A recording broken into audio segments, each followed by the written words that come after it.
زندگی کا total Spain 70-80 سال ہوتا ہے بقول جان ایلیا کے کہ ہم بہترین، امیر ترین، خوبصورت ترین اور ذہین ترین ہونے کے باوجود ہمارا المیہ یہ ہے کہ ہم ایک دن مر جائیں گے۔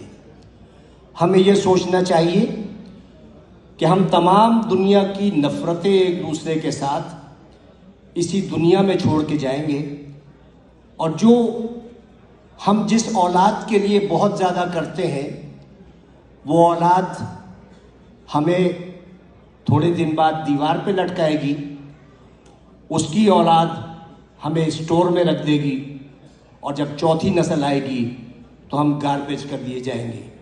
ہماری دنیا میں اتنی ہی حقیقت ہے اور اتنی ہی حیثیت ہے، میں دعوے سے کہتا ہوں کہ اس محفل میں بیٹھے ہوئے 10% لوگوں کو بھی اپنے دادا کی شکل یا پردادا کا نام یاد نہیں ہوگا۔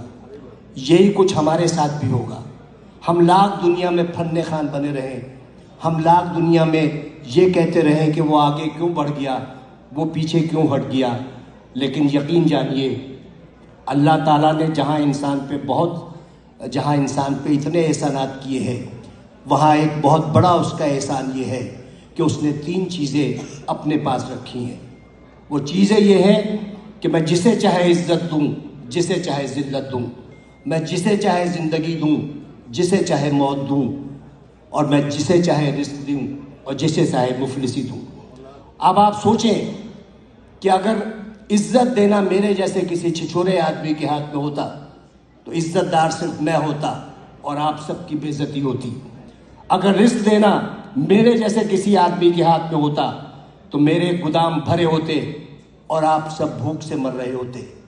اگر اسی طرح زندگی یا موت میرے ہاتھ میں ہوتی تو صرف دنیا کی آبادی ایک شخص کی ہوتی، کیونکہ میں سب کو موت سے ہمکنار کر دیتا۔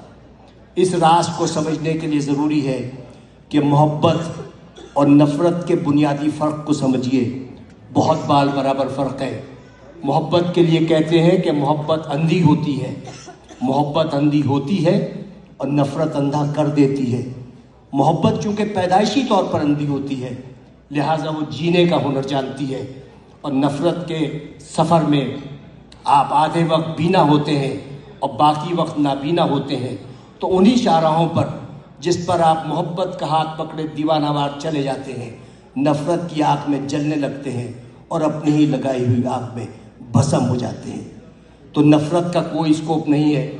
آئندہ آنے والے وقتوں میں آپ کی نسلیں یہ یاد نہیں رکھیں گی کہ آپ نے کتنے لوگوں سے نفرت کی، لوگ یہ یاد رکھیں گے کہ آپ نے کتنے لوگوں سے محبت کی۔ لوگ یہ نہیں یاد رکھیں گے کہ آپ نے کتنے لوگوں کا راستہ روکا، لوگ یہ یاد رکھیں گے کہ آپ نے کتنے لوگوں کا راستہ بنایا۔ لوگ یہ نہیں یاد رکھیں گے کہ آپ کتنا پڑھ گئے، لیکن لوگ یہ یاد رکھیں گے کہ آپ نے کتنے لوگوں کو پڑھوا دیا۔